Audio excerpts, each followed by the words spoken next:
Connor Bedard has seemingly avoided a serious injury, but he's still going to be out for the next couple of weeks.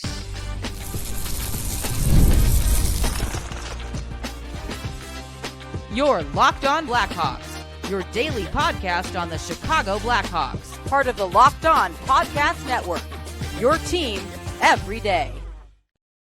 What's going on, everyone? Welcome back to another episode of Locked On Blackhawks, part of the Locked On Podcast Network, your number one sports podcasting network, where we bring you your team every day.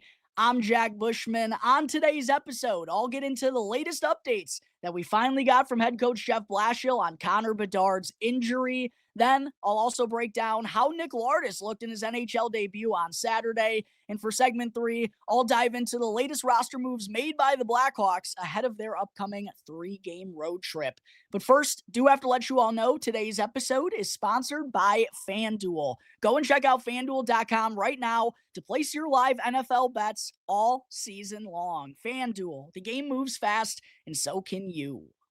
All right, Blackhawks fans, happy Monday. Hope everyone stayed bundled up and warm over the weekend as temperatures reached frigid conditions all across the Chicagoland area. One of the coldest games ever recorded in Chicago Bears history yesterday resulted in a nice 31-3 victory over the Cleveland Browns. But getting into Blackhawks news here today, obviously the big news of the day, following practice down at Fifth Third Arena, head coach Jeff Blashill spoke with the media and finally gave us all a little bit of an update as to how long Connor Bedard is going to be out because of his recent injury. And Blashill started off by saying that Bedard will be reevaluated after the new year, meaning he's going to be out for the rest of 2025. He's going to miss the rest of the Blackhawks 7 games here in December. And as a result of that, the Blackhawks officially placed him on injured reserve this morning, which, definitely isn't the best news there and is not going to help the Blackhawks out these next couple of weeks as,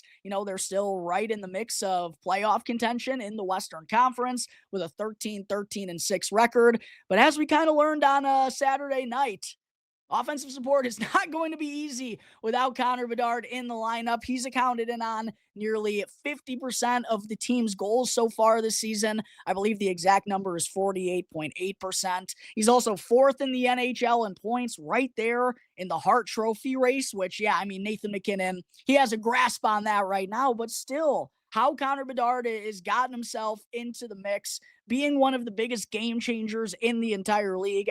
As I, kind of broke down on Deep Dive 3.0 last week, going through the stats and the analytics for the Blackhawks as a team, despite some of their, shoddy underlying metrics, they've still managed to be competitive. But that's mostly been a result of Connor Bedard. It's also been due to good goaltending. It's also been due to good special teams play.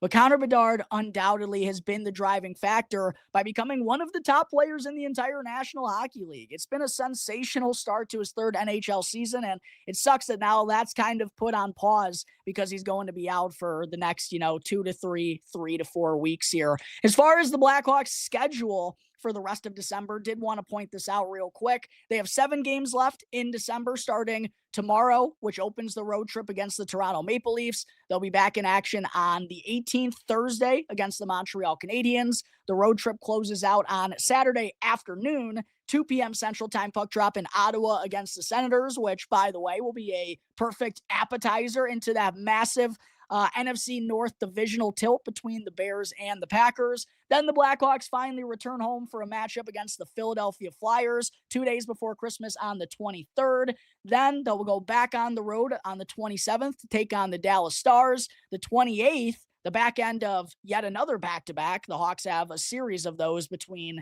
December and up until the Olympic break starts in early February. The 28th, they'll be back on home ice taking on the Pittsburgh Penguins. And it sucks that Bedard's not going to be good to go for that one because obviously Sidney Crosby, his childhood idol, we won't be able to see that matchup at the UC. And then on December 30th as well, the Blackhawks final game of 2025. Very happy there's no game on New Year's Eve this year, by the way. That comes against the New York Islanders, so we won't get to see, the first overall pick in 2023 facing off with the first overall pick in 2025 for the first time in the NHL because Bedard officially will not be playing in that matchup. And then I do also want to point out the Blackhawks have 6 games early on in 2026, 6 games in the opening 10 days, starting New Year's Day against the Dallas Stars, January 3rd in Washington against the Capitals. No Bedard versus Ovechkin matchup there. Then the next day, another back-to-back at home against the Vegas Golden Knights. Big matchup against one of the best teams in the West. Then a divisional game on the 7th against the St. Louis Blues, a back-to-back the following weekend. So the Blackhawks remain real busy to kick off 2026. And considering that Bedard isn't going to be reevaluated until, those first couple of days of January, probably, I'm guessing that he's not going to be suiting up for a couple of weeks, a week probably at least, once the calendar flips over to the new year. So definitely not an ideal update here from Blashill on Connor Bedard's status. However, on the bright side, Blackhawks fans, considering, how bad the injury looked at the time and watching some of the replays, it didn't look pretty. Considering Bedard's reaction right after it happened, rushing off the ice immediately in some pretty serious pain, the way that some of his teammates reacted to that. This news from Blashill, while we still didn't get specificities, specific details on what Bedard is dealing with, only said that it's an upper body injury, didn't want to give out more than that in fairness to Bedard. But I do feel like altogether, Blackhawks fans, the team and Connor Bedard, I think they dodged a pretty big bullet because Blashill also added that at this point in time, Bedard is not going to need surgery. He's not going to have to undergo a procedure. That's definitely a positive. And just kind of based on the way that they're handling it, it doesn't feel like it's going to be a long-term absence for Bedard. It doesn't feel like, I don't want to speculate or anything, but based on the timeline, how they're reacting to this, doesn't feel like he suffered any broken bones or any serious tears or anything. It just kind of feels like he might have dislocated his shoulder or might have had it pop out weirdly or something like that and needs to rehab over these next couple of weeks. And obviously with him being such a crucial part of the future, the Hawks aren't going to be rushing him back. He's not going to return until he's 110% healthy. That kind of feels to me like what's going on. So while it sucks, that his great start to the year has now been halted and he's set to miss the rest of December, probably sometime in early January as well, I do feel like this definitely could have been worse, Blackhawks fans. I know it's going to be absolutely brutal to watch this team without him, as we saw on Saturday night, which I'll get into here in just a moment. But I do think ultimately this is a positive in the long run. It doesn't seem like it's anything, season threatening or a real serious injury based on how they're handling it. So I think all in all, the Blackhawks and Bedard came out of this pretty good. It definitely does suck, though, not only that Bedard's going to, miss these next couple of weeks, but also his body of work in terms of making a case for Team Canada's Olympic roster has now come to a close because Canada is set to reveal their Olympic roster on New Year's Eve, December 31st, and Bedard is obviously going to be out until after that period of time. So has he done enough to earn a roster spot for the Canadians? I think, if you ask most Blackhawks fans and even quite honestly, most NHL fans, regardless of what team you root for, if you've seen what Bedard has done this year in terms of the numbers, if you've watched some of the highlights, the way that he's taken over games and backpacked the Blackhawks to victory and been such a essential part to their competitive start, I think the proof is in the pudding that he deserves a roster spot. However, there have been some rumblings that Canada isn't sure if there's room for both Celebrini and Bedard. Seems like Macklin might have the edge over him. And also just historically, Canada likes to lean towards veterans and guys with experience and guys who have been there and done that. So I do fear that this just might be enough of a reason for Team Canada to leave him off, which would be an absolute shame because, like I said, I think the proof is in the pudding. Bedard deserves a roster spot, but that's just kind of how Team Canada tends to handle these situations. They're not necessarily itching for the young players to be a part of their roster. And I just do wonder, can't help but wonder if this might be enough of a reason for them to leave Bedard off the final roster. But I guess we're going to have to wait and see on New Year's Eve. Let me know down below in the comment section, Blackhawks fans. First off, your reaction to the injury news from Jeff Blashill here today. Are you feeling the same way that I am? While it is undoubtedly frustrating and upsetting that Bedard has been injured and is going to miss a couple of weeks here, I do still feel like the Hawks came out pretty good in the long run. Let me know if you feel the same way down below in the comment section. And also let me know as well, do you think Connor Bedard still winds up making Team Canada's roster for the 2026 Winter Olympics in Milan, Italy? Blackhawks, yeah, it's not going to be too pretty probably watching this team over these next couple of weeks. Bedard has been, such a crucial part, like I've said time and time again. He's turned into one of the best players in the league at 20 years of age. His impact on the team cannot be denied, and I do feel like, sadly, we're probably going to be reminded of that constantly over these next couple of weeks without him in the lineup. And speaking of that, we got a little bit of a taste of life without Bedard on Saturday against the Detroit Red Wings. I'll get into a breakdown of that 4-0 loss to Patrick Kane and Alex DeBrincat, and we'll also discuss how Nick Lardis looked in his NHL debut.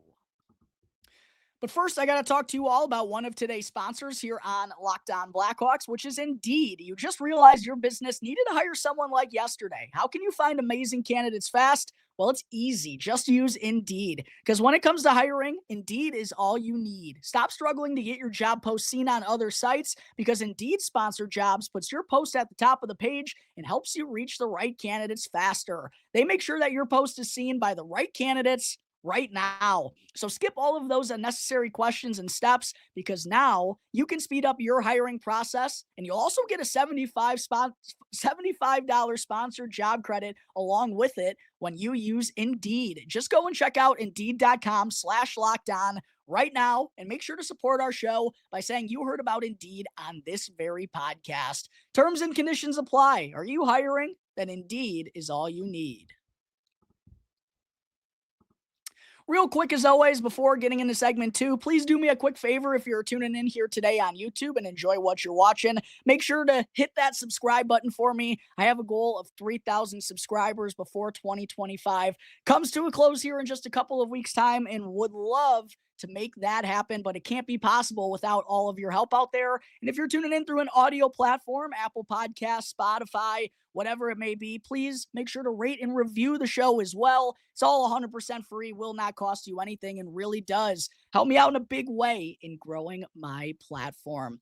Segment 2, the temperature on Saturday night in Chicago was freezing cold, and so was the Blackhawks offense without Connor Bedard. Not much going on offensively in the original 6 matchup with the Red Wings on Saturday, which is really a shame, because it was quite a turnout at the United Center, with Patrick Kane and Alex DeBrincat coming back to town, with it being Chris Chelios' bobblehead night, with it being another centennial celebration that came on a weekend, even if it was freezing cold. I was really impressed by the turnout from Blackhawks fans.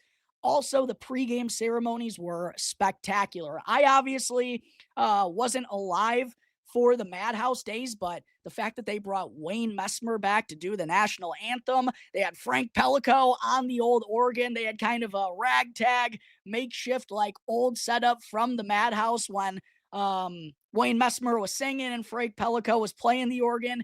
It was absolutely awesome. Loved everything about the pregame festivities, but unfortunately, the game was very far from awesome, as Patrick Kane and Alex DeBrincat crashed the party and took over in their old stomping grounds at the United Center. And it didn't take very long for either of them to make an impact on this game, as DeBrincat scored in the opening minute, just 55 seconds in, to give the Red Wings a 1-0 advantage. Patty Kane also scored in the opening 5 minutes as well for goal number 498 on his historic NHL career. And let me tell you something, Blackhawks fans. Patty Kane was on a mission to reach 500 at the UC. He was shooting everything early on, and I actually did take his shots on goal because I had a feeling that was going to be the case. He had 4 shots on goal, I believe, in his opening 4 minutes and 23 seconds on Saturday night, and had a couple of real good opportunities to get 499 as well, and would have had it not been for Arvid Soderblom making some real good saves, which wasn't able to make just a standard save on Kaner's goal, funny enough. It was a real soft backhander that, with the way that the Blackhawks had started a little bit flat, kind of let a bit of a softy squeak through him on DeBrincat's goal as well. That's one that Soderblom absolutely needs to come up with. He doesn't. Patrick Kane and Alex DeBrincat are the story early on, kind of in similar fashion to the game in St. Louis on Friday night. Blackhawks have been a good first period team most of the year. That wasn't the case in each of their last two games. Fell behind 2-0 in both of them, and then were just never able to claw their way back. And it's been an issue for the Hawks winning games this year when they don't score the first goal. And I mean, let alone falling behind 2-0. You make life really difficult for yourself, especially without Patrick Kane in the lineup. And in the second period, nothing really going on for the Blackhawks offense whatsoever. Not really anything going on for Detroit either, but they were the team that was able to score the only goal. Emmett Finney made it 3-0 going into the third. I will give the Hawks credit. I thought they fought pretty hard in the third period, but was, too little too late at that point, excuse me. They did outshoot the Red Wings 12-4, and Blashill said he liked what he saw from his young group in that final frame, despite, the outcome being what it was. And one of those young players who really kept pressing up until the final horn sounded was Nick Lardis. And obviously it was his NHL debut, first game with the Blackhawks.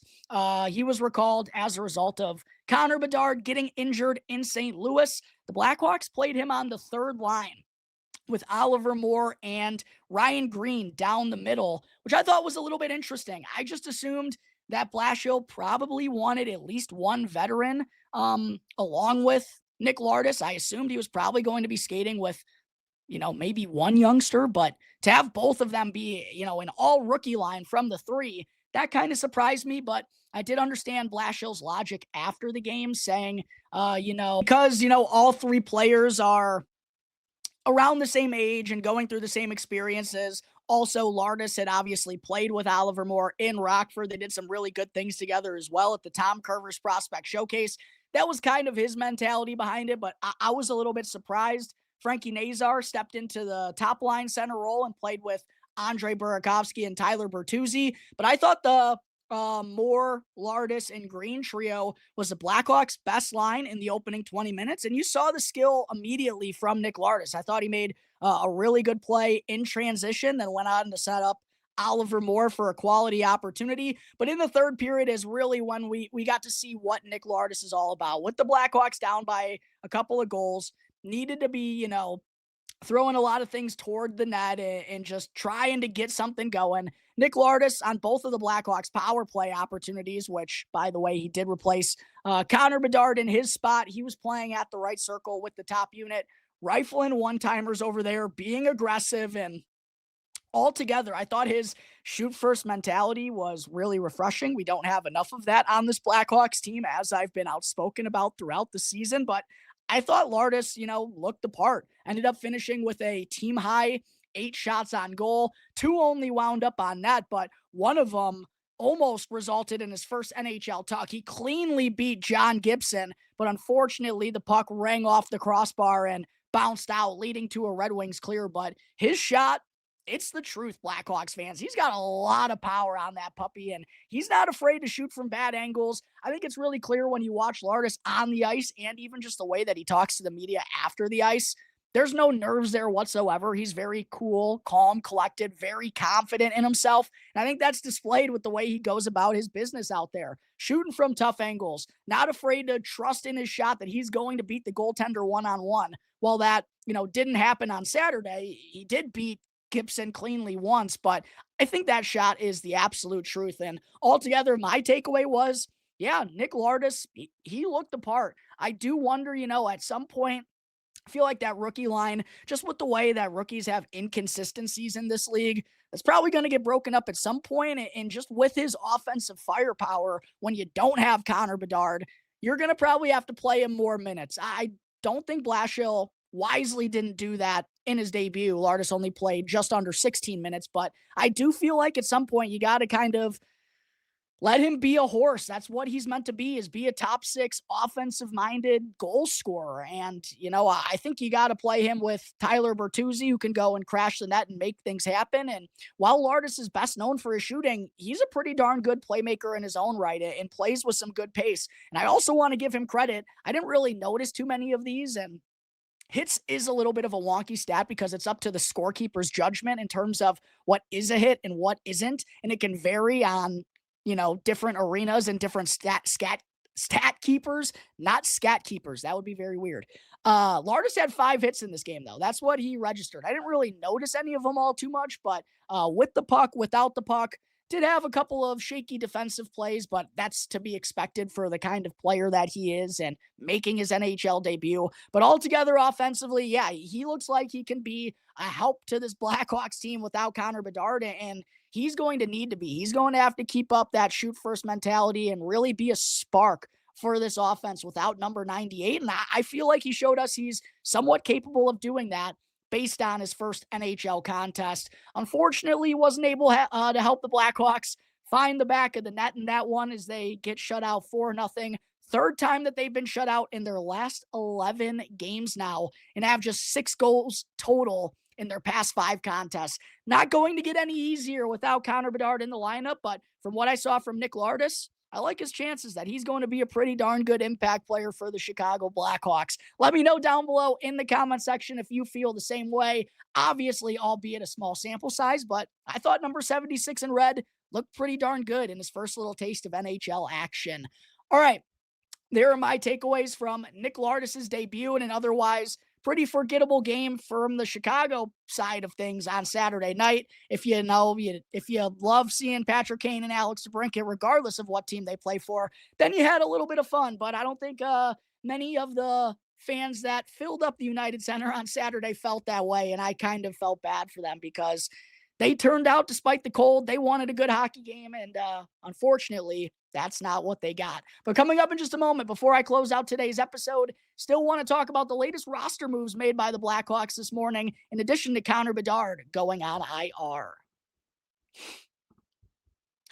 But I also got to talk to you real quick about another one of today's sponsors, which is FanDuel. Sundays move fast, and one big play can suddenly make everything feel different. That's what makes live betting with FanDuel so exciting. You're not just watching the game, you're reacting to it in real time. And with FanDuel, you can place bets right as the action unfolds. Every drive, every momentum swing, and every highlight moment. Live betting is best when the game starts to shift. When a receiver gets hot, a defense tightens up, or the momentum when it flips right after a turnover. FanDuel lets you jump right into the moment so that you can bet next touchdown scores, drive results, totals, and more. It keeps you locked into every snap, every drive, and every possibility. So if you want to be right in the middle of all the action this season, go and visit FanDuel.com and place your NFL live bets all season long. FanDuel, the game moves fast, and so can you. Segment 3, before I get on out of here, did want to get into the other 2 roster moves made by the Blackhawks earlier today, in addition to Connor Bedard landing on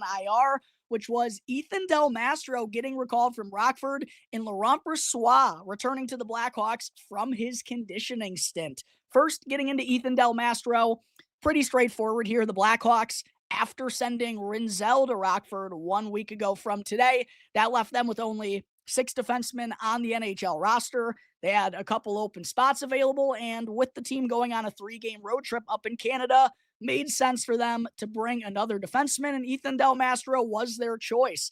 And for Del Mastro, we obviously saw him in the season opener against the Florida Panthers when Alex Vlasic was out with an injury. Little bit of a disappointing preseason for Del Mastro. I had pegged him as, a left-handed defenseman that was going to be on the opening night roster. While he did play in the season opener, that was only because Vlasic was hurt. Once he returned the following game, EDM was immediately sent down to Rockford, so didn't really take advantage of the opportunity that he was handed going into training camp and didn't make the NHL team, but has done some good things down in Rockford so far this year. 11 points, 1 goal, 10 assists in 27 games, even though that's, not really his bread and butter. Still only 22 years old, still pretty young himself, and I'm excited to see him get another opportunity now because he's a guy that I've had as a puzzle piece these last couple of years. Saw a lot of good things out of him at the end of the 24-25 season, but obviously just wasn't able to roll that over into the preseason and the start of the year. But I do think he's worthy of another opportunity right here, right now. Not exactly sure if he's going to get into the lineup during the Canadian road trip. We're going to have to wait and see, although Blashill does like going with 11 forwards and 7 defensemen. Not that, it's going to be as easy for him to do that with Connor Bedard out of the lineup, but having Del Mastro on the roster now gives him that option once again. And again, just considering his age, I feel like they probably want to give him one of those 3 games, but not exactly sure who he would be drawing in for. Matt Grzelcyk would be the one, but he's been pretty darn good for the most part on the back end for the Blackhawks this year. But I do think it was worth giving Ethan Del Mastro another crack. Time to give him a call up. Do think it's noteworthy, though, as well, that he gets called up over Kevin Korchinski and more so Nolan Allen. Honestly, Blackhawks fans, I would have liked to see Kevin Korchinski get called up just because with Bedard out, the Blackhawks could really be using some offense, and that's obviously more so Korchinski's forte than it is for Del Mastro. So I thought this would have been a pretty good time to call up Kevin Korchinski. If he continues to play the way that he has this year in Rockford, he'll be getting that call up eventually. But I do think it's somewhat noteworthy that Del Mastro gets the first call up over Nolan Allen when those two kind of play a similar style. They're the same role fillers essentially for the Blackhawks on the back end. Do feel like that means that Del Mastro is a little bit ahead of Allen in the pecking order. Just one thing to be mindful for. Then getting into Laurent Brossoit, up back with the Blackhawks after his conditioning stint expired, played in 3 games with the Rockford IceHogs, his first game in the Blackhawks organization since signing a contract with them in July of 2024. He went 2-1-1 with a 3.39 goals against, 900 save percentage on the dot, and of course, scored a goalie goal in a 5-3 win over the Milwaukee Admirals back on Friday night.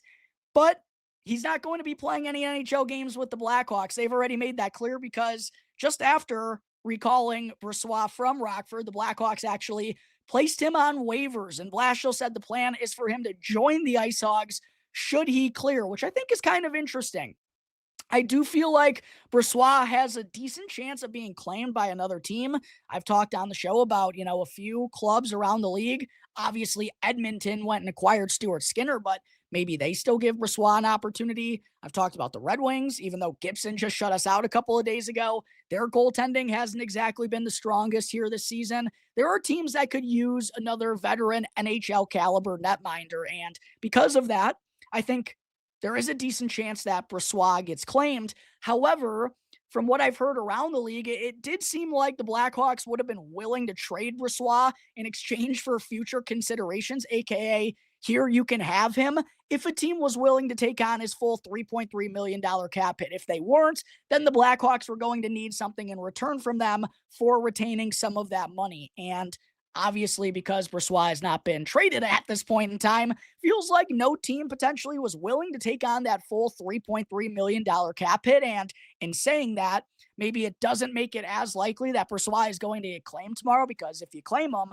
you got to take on that full $3.3 million cap hit. However, he is only owed $2.3 million of actual cash this year because $1 million of that AAV was paid out in a signing bonus by the Blackhawks this year. So there's a team that has some open cap space, but is a little more cash strapped,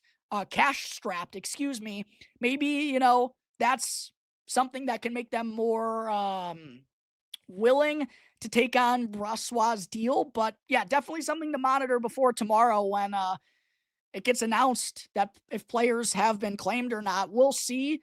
But, Brossoit, there's just no room for him here in Chicago, which stinks because when they signed him at the time, I really thought it was a quality signing by the Blackhawks. But now with Spencer Knight, I know Arvid Soderblom hasn't been very good these last couple of weeks, and I said I didn't love going back to the summer that they gave him a 2-year contract, but because they did, they're obviously committed to him and Spencer Knight through the 26-27 season, or at least up until next year's trade deadline. Brossoit has an expiring contract this year, so that leaves no spot for him up in the NHL, and there's no real room for him down in Rockford either. So the Blackhawks, they want to get a trade done. And if no team claims Brossoit by tomorrow afternoon, then he's probably just going to wait in Rockford until the Blackhawks find him a destination and find him a new home which they want to do because I don't think they want to be taken away starts consistently from Drew Commesso and Stanislav Bereznoy. So we'll see what winds up happening with Brossoit, but he has officially been placed on waivers by the Blackhawks. The end of his time in Chicago could come to a close by tomorrow afternoon. Ethan Del Mastro back up in the NHL with the Blackhawks as well, getting another opportunity. We'll see if/when he draws in during the upcoming 3-game road trip.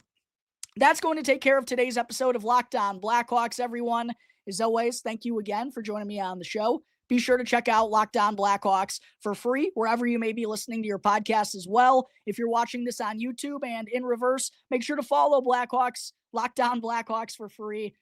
Subscribe to Locked On Blackhawks on YouTube as well to help me out and reach my goal of 3,000 subscribers before 2025 ends. Until tomorrow's episode, everyone, enjoy the rest of your days. I'll see you next time on the Locked On Blackhawks podcast, part of the Locked On Podcast Network, your team every day.